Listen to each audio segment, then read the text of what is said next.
조금 더 많이 들어와 사실 잘 모르는 것 같고 그게 뭔데 뭐 이렇게 물어보시는 분들도 사실 좀 많아서 관심 갖고 좀 바라봐 주시면 좋겠습니다. 이미 해외에서는 이런 거에 대한 관심들이 되게 많지 않습니까? 당연합니다. 그래서 뭐 아까 말씀드린 이 쉽게 이제 우리가 나타나는 게 우리가 테스트를 하고 싶어도 테스트할 빔이 모자라서 그렇죠. 못하는 그만큼 사실은 이제 많은 관심을 가지고 네. 지금 진행되고 있는 거라고 생각하십니다. 예, 오늘 QRT의 기중식 박사님 모시고 반도체 소프트 에러 관련된 얘기 해보도록 하겠습니다. 박사님 안녕하십니까? 네, 안녕하십니까? 저희가 4월 28일 날 얼마 안 남았습니다. 지금 4월 15일인데 첨단 반도체 안전 혁신 컨퍼런스를 QRT가 개최하는 것을 저희랑 함께 이제 저희가 이제 약간 후원을 해서 열기로 했습니다. 그래서 ASSIC 2022라는 행사명으로 개최를 하는데 박사님 ASSIC가 첨단 반도체 안전 혁신 컨퍼런스 약어죠? 예, 맞습니다. 반도체 안전 혁신이라는 거는 뭐 다양한 분야에서 쓰일 수 있겠지만 특히 이제 자동차의 자율차가 많이 늘어나면서 이 안전에 대한 게 높아지고 있는데 사실 이게 저희가 많이 다뤘는데 되게 어려워요, 내용이. 예. 소프트 에러는 왜 일어나냐? 외계에서 들어오는 중성자로 인하여 뭐 소프트 에러가 일으켜지고 그걸로 이제 차에서 문제가 일어날 수 있다 이런 내용들은 저희가 많이 그동안 다뤘는데 제가 짤막하게 좀 이제 그 내용에 대해서 좀 여쭤볼게요. 네. 외계에서 중성자가 들어오는 건 아니죠. 예, 그렇습니다. 외계에서 들어오는 거는 주로 주된 게 양성자입니다. 양성자가. 양성자가 대기에 들어오면서 네. 대기 중에 질소나 네. 산소와 충돌해서 어떻게 보면 2차적으로 부수적으로 생기는 입자라고 생각하시면 될 것 같습니다. 그러니까 양성자가 주로 들어오는데 뭐 질소 내는 거랑 대기 중에서 만나고 깨지면서 결국엔 땅에 떨어지는 거는 이제 중성자가 주로 중성자가 떨어지는 겁니다. 많이 떨어집니까? 얼마나 떨어집니까?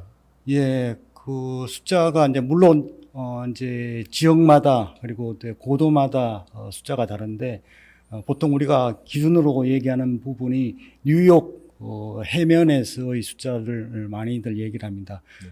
거기에 시간당 네. 단위 제곱센티미터당 한 13개 정도가 떨어지고 있습니다. 지금. 시간당 단위 제곱센티미터당 예. 13개. 예. 많이 떨어지는 거죠. 어떻게 보면 뭐 13개라 그러면 작을 수도 있는데, 네. 근데 사실은 이제 면적이 단위 제곱센티미터니까, 예를 들어서 우리 몸만 하더라도 그 면적으로 따지면은 엄청 그렇죠. 네.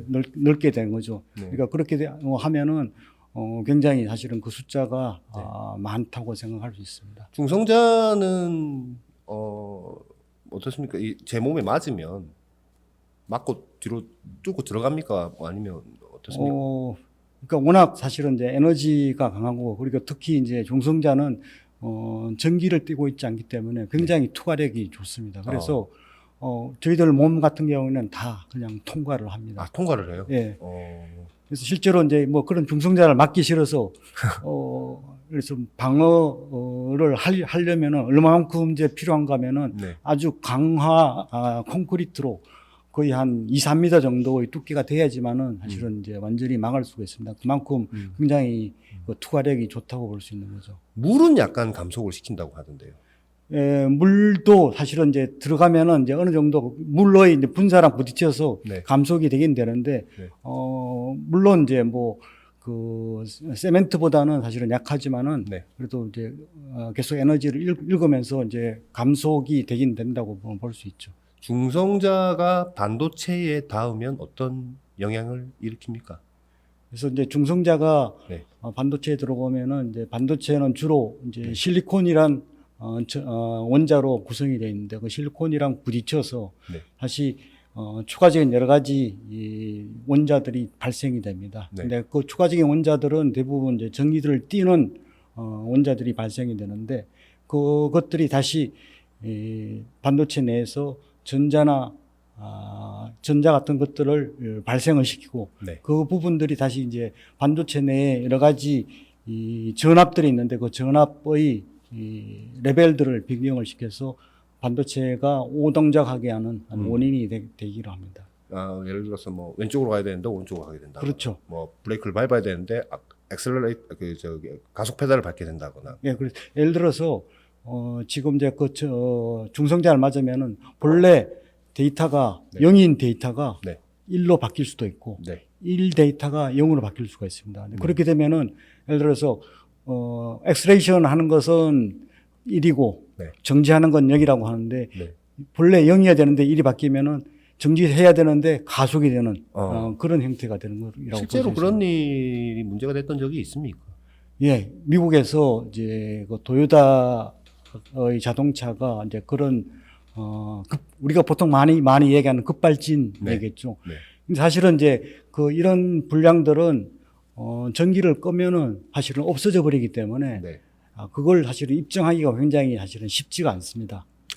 그게 뭔가 꺼지면은 그 1이었던 게 0으로 됐던 게 사라집니까? 예, 로고가 사라집니다. 남지 않습니까? 예, 그렇지는 않습니다. 야, 근데 도요타 사고 같은 경우는 그 규명하기가 되게 어렵겠네요. 그래서 굉장히 이제 어려워서 네. 사실은 그걸 조사하는데도 몇 년이 걸렸고 네.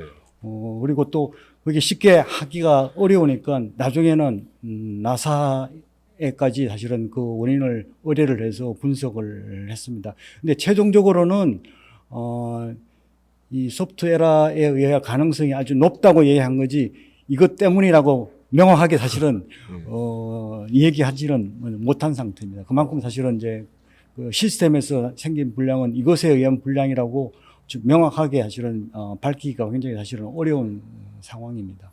중성자로 인한 반도체의 소프트 에러가 뭐 그때 급발진 사고 난 건 도요타 자동차는 그냥 뭐 지금 소위 얘기하는 뭐 엄청난 기술을 갖고 있는 자율주행차 이런 건 아니었던 거고. 네, 그렇죠. 예, 그런데 그렇습니다. 지금 앞으로 계속 이 자동차의 전장화가 계속 이루어져 가고 있는데 이런 소프트 에러에 대한 어떤 뭐랄까요 그 이해 혹은 뭐 그런 경각심을 갖고 있는 뭐 산업계의 어떤 경각심 이런 것들 수준은 어느 정도입니까? 사실은 이제 그런 부분들이 이제 계속 이슈가 되니까 네.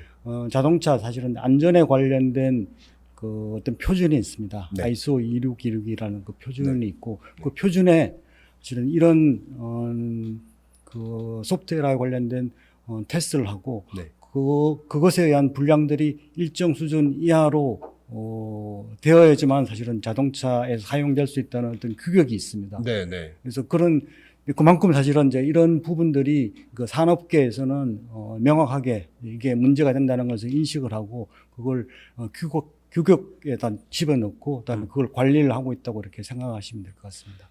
최고 안전 등급인 아실 오토모티브 세이프티 인테그리티 레벨 등급 D를 받으려면 예, 10피트 예, 10피트를. 그러니까 10억 시간에 10번 고장. 예. 뭐 어떻게 보면 사실은 이제 우리가 쉽게 상상할 수 없는 만큼 네. 굉장히 타이트한 레벨이라고 얘기할 수 있습니다. 이 규정이 돼 있는 거네요. 그러니까. 예, 규격이 되어 있습니다. 소프트웨어 이 정도의 10억 시간당 10번 고장 정도만 일어나야 된다라는 낮은 이 소프트웨어 에러를 달성해야 최고 등급인 아실 D 등급을 받을 수 있다. 그렇습니다. 테스트 어떻게 합니까, 근데? 그래서 이제 그 테스트를 하기 위해서 네. 보통 이제 방법은 뭐 그냥 쉽게 생각하면은 네.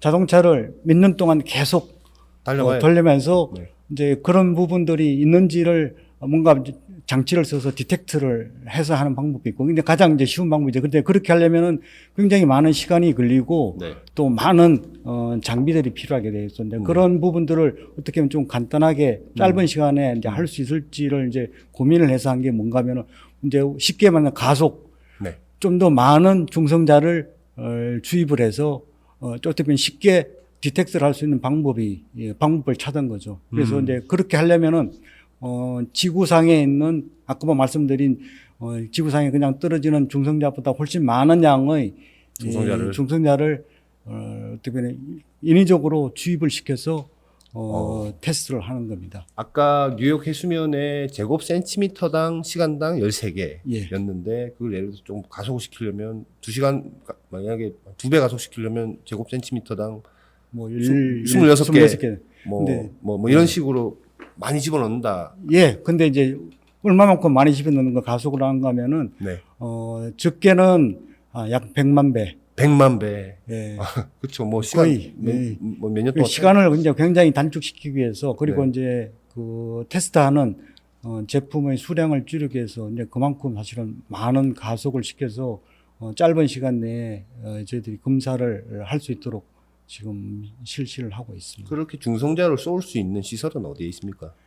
이제 이 시설이 네. 사실은 이제 이 시설을 만들려면은 굉장히 사실은 돈이 많이 듭니다. 그렇죠. 예, 중성자를 돈이 많이 발생시키고. 뭐 거의 한 1조 가량 든다고 보시면 됩니다. 근데 그리 많이 들기 때문에 사실은 이제 어떤 개별 기업들이 이렇게 하기는 굉장히 어렵습니다. 그래서 지금 있는 데는 이제 미국, 뭐 캐나다, 일본, 뭐 중국 이런 같은 몇몇 국가에서만 이런 시설을 운영을 하고 있습니다. 그러면 제가 자동차 반도체용 뭐 디지털 MCU를 만드는 회사다.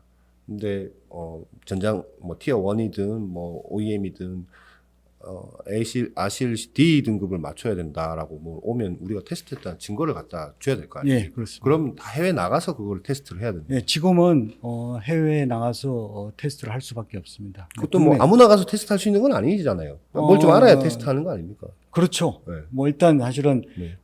그 사실은 사용하는 비용도 굉장히 비쌉니다. 네. 시간당 거의 한 1,000불 가량. 시간당 1,000불이요. 예, 그러니까 하루에 사용하면은 거의 한 24,000불 정도 되니까 굉장히 사실은 비싼 장비다. 뭐 사실은 그 건설하는데도 굉장히 많은 돈이 들었지만은 실제로 사용하기 위해서도 굉장히 많은 비용이 듭니다. 그래서 아무나 가서 물론 뭐 신청해서 그쪽에서 허가가 되면은 사용은 할 수 있는데 네. 비싼 장비를 아무나 가서 할 수는 없는 거죠. 사실은 그 부분들을 테스트 어떻게 할지를 잘 이해를 하고 네. 그리고 우리가 원하는 데이터를 잘 테스트할 수 있는 어떤 장비도 필요하고 그렇죠. 그런 부분들이 잘 갖추어야지만은 테스트할 수가 있다고 생각하시면 됩니다. 뭐 그런 거에 테스트에 대한 뭐 컨설팅이라든지 테스트 그 시설에 가속 시설에 가서 뭔가 테스트를 용이하게 할 수 있는 장비라든지 이런 것들을 이제 QRT가 개발을 하고 네. 계시고 일부 그 사업을 하고 계시잖아요. 네. 그래서 이제 뭐 이런 거에 대한 저변을 좀 넓혀야 되겠다라고 해서 이 매년 ASSIC 행사를 해왔는데 올해 네. 지금 6회째입니까? 예, 원래 6번째입니다. 그러니까 지금 2018년부터 시작을 해서 이제 처음 시작할 때는 한국이랑 미국이랑 양쪽에서 번갈아가면서 이렇게 쭉 처음에 2년 동안 이렇게 해왔었는데 네. 중간에 이제 코로나가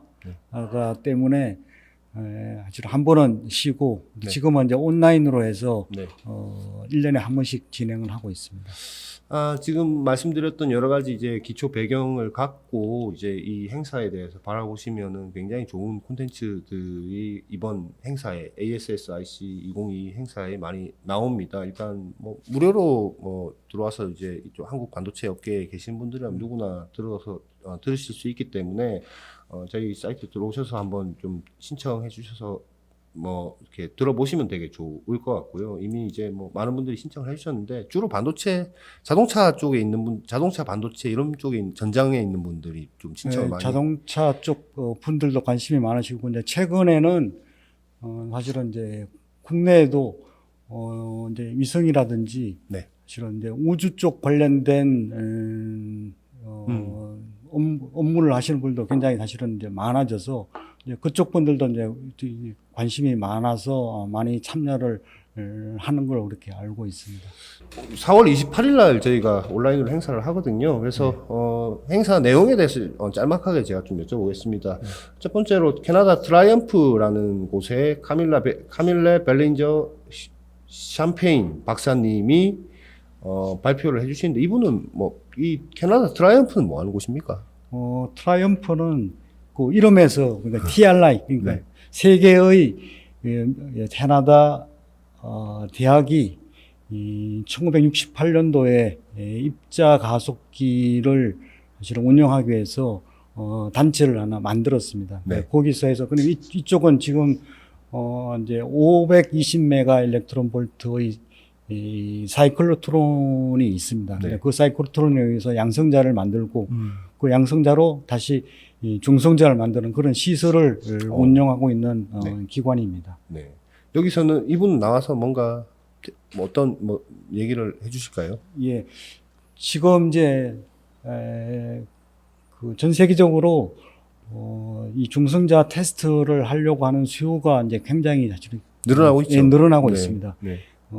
이제 기존에는 사실은 이제 항공 우주 쪽만 이제 주된 포커스였는데 최근에는 자동차 그리고 네. 또 최근에는 데이터 센터 같이 이제 고신뢰성을 요구하는 그런 쪽이 또 굉장히 필요하기 때문에 이 테스트 수요가 굉장히 이제 증가를 하고 있습니다. 테스트 수요가 증가하고 있어서 그래서 근데 시설 자체는 제한되어 있고 그래서 어떻게 하면 좀 효율적으로 기존에 있는 시설들을 활용할지가 굉장히 사실은 중요합니다. 그래서 이 카밀레 박사가 이제 이번에 그 EAC에 참가해 주셔서 어떻게 하면은 좀 더 효율적으로 이 테스트를 테스트 빔을 사용을 할 건지 뭐 그런 부분들에 대해서 좀 더 포커스해서 말씀을 드릴 예정입니다. 중성자 그 테스트 가속 시설은 지금 한국에는 없고요. 네. 지금 캐나다에 있고 미국에 있고 또 어디 있다고? 일본, 중국. 주로 그럼 미국으로 많이 미국과 캐나다를 많이 쓰는 거죠. 예. 근데 제가 이제 뭐 일본이랑 이제 중국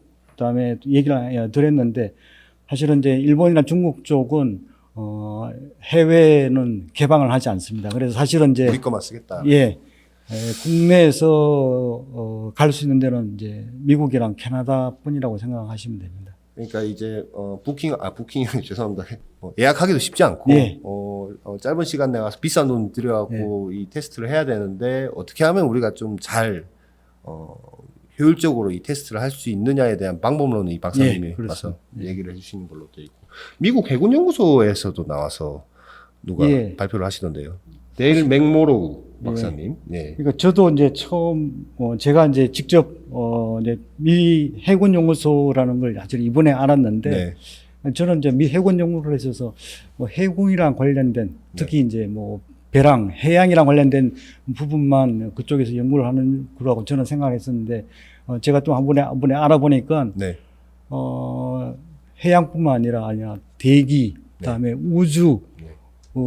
여러 가지 환경에 관한 부분만 아니라 이제 항공기 그다음에 이제 우주선에 관련된 부분들도 같이 뭐 연구를 하고 있더라고요. 그래서 특히 이제 이 연구소는 지금 제가 지금까지 우리가 이야기한 이런 여러 가지 중성자에 의한 반도체에 생기는 불량들을 이제 중성자 빔이나 이런 것이 아니라 레이저로 그 원인을 파악을 하고 그다음에 분석하는 그런 기술을 처음으로 이제 개발한 연구소입니다. 그래서 그 연구소에서 계신 이 데일 맥메로 박사님께서 이번에 와서 발표를 하실 텐데 이분은 그 반도체 중에서도 단순히 실리콘뿐만 아니라 또 요즘 뭐 이제 많이 사용하는 반도체가 뭔가 하면 앞으로 좀 유망한 반도체가 3-5 반도체입니다. 3-5 반도체의 3호족 반도체. 3호제, 3호적 반도체가 중성자에 의해서 어떻게 불량들이 생기는 이런 메커니즘을 레이저로 분석하는 그런 방법들 지금 현재 연구를 하고 계십니다. 중성자 가속기 센터를 가지 않더라도 네. 레이저를 활용해서 우리가 뭔가 여기서 어떤 영역에 레이저를 쏴 보면 뭔가 중성자가 닿았을 때 같은 뭔가 환경을 모사를 하는 뭔가 그렇습니다. 비슷한 이제 그 불량들이 생기고 네. 물론 사실은 이제 그 레이저는 이제 포톤 네. 이기 때문에 발생시키는 어떤 방법은 약간 차이 나는데 결과는 거의 비슷한 결과들을 유발을 시킵니다. 영국 라드 테스트라는 회사도 나오던데 네. 여기도 레이저를 활용한 어떤 예. 그 레드 테스트라는 회사는 네. 그러니까 항공기나 그다음에 이제 우주선에 사용되는 여러 가지 반도체에 대한 그 레디에이션 테스트 서비스를 하는 회사고 네. 그리고 또 이제 그걸 하면서 더 필요를 해서 이제 레이저 장비를 개발을 했습니다. 그리고 개발해서 그걸 또 판매하고 있는 회사입니다. 그래서 지금 이제 아까 전에 그 그 데일맥mem으로 박사님께서 연구하고 계시는 그런 레이저를 실제로 이제 만들어서 판매하고 있는 그런 회사라고 보시면 됩니다. 미국 SK하이닉스 법인에서도 어떤 분이 나오셔가지고 예. 이번에 그 발표하시는 분은 SK하이닉스 미국 법인에서 D램 테크니컬 마케팅을 담당하시는 분입니다. 근데 이분은 이제 주로 이제 하시던 일들이 이 메모리의 제덱 스펙을 만드는데 참여하시는 분입니다. 그리고 또 미래 메모리가 앞으로 어떻게 될 건지 그런 부분들을 중요하죠, 되게. 예. 예. 가서 의견도 개진하고 그렇죠. 뭐 그런 어떻게 것들. 남들 어떻게 생각도 좀 듣고. 그래서 이제 그런 일을 하면서 이제 자동차용 메모리가 어떤 아까번에 안전이 굉장히 중요하다고 말씀을 드렸는데 그 안전을 위해서 어떤 디자인을 할 때 어떤 것을 고려를 할지 뭐 그런 부분들에서 이번 발표에서 설명을 할 예정입니다. QRT에서도 발표 세션이 2개가 있던데 어떤 내용들입니까? 예, QRT에서는 이제 하나는 지금 이제 레디에이션 테스트를 하는 스펙이 있습니다. 네. JSD89라고 스펙이 있는데 그 스펙이 이 작년에 리비전이 되었습니다. 리비전이 됐는데 그 리비전 중에는 지금까지 제가 여러 번 말씀드렸듯이 저런 이제 빔의 여러 가지 리미테이션 부분들이 있는데 그런 부분들을 어떻게 해결할 건지에 관련된 부분을 좀 반영을 해서 한 내용들이 있습니다. 그런 부분들을 좀 설명을 드리고 네. 또 그런 것들이 실제로 우리가 테스트하는데 어떤 영향을 줄 건지 뭐 그런 부분도 말씀을 드리고 또 실제로 이제 우리가 테스트를 하려면은 테스트 시스템이 필요합니다. 네. 그런 시스템이 필요한데 그런 이제 일반적인 테스트 시스템뿐만 아니라 QRT에서는 사실은 그 테스트를 좀 더 정확하게 테스트할 수 있는 여러 가지 방법들을 개발해서 지금 개발하고 있는 장비에다 반영을 했습니다. 그런 부분들을 이번 컨퍼런스에서 좀 설명을 드리고자 합니다. 4월 28일 날 오전 10시부터 오후 5시까지 온라인으로 개최를 합니다. 저희가 그 밑에 링크를 좀 달아드릴 테니까 관심 있으신 분들 좀 보시고요. 행사 등록 비용 무료입니다. 그리고 해외 연사 발표하시는 거는 저희가 한글 자막도 제공을 해드리니까 뭐 사실 이게 행사를 좀 홍보하기 위해서 오늘 이 영상을 만들었는데 이 내용들을 보면 한국의 반도체 업계에서도 좀 조금 더 많이 사실 잘 모르는 것 같고 그게 뭔데 뭐 이렇게 물어보시는 분들도 사실 좀 많아서 관심 갖고 좀 바라봐 주시면 좋겠습니다. 이미 해외에서는 이런 거에 대한 관심들이 되게 많지 않습니까? 당연합니다. 그래서 뭐 아까 말씀드린 이 쉽게 이제 우리가 나타난 게 우리가 테스트를 하고 싶어도 테스트할 빔이 모자라서 그렇죠. 못하는 그만큼 사실은 이제 많은 관심을 가지고 네. 지금 진행되고 있는 거라고 생각하시면 됩니다. 박사님 오늘 말씀해 주셔서 고맙습니다. 예, 감사합니다.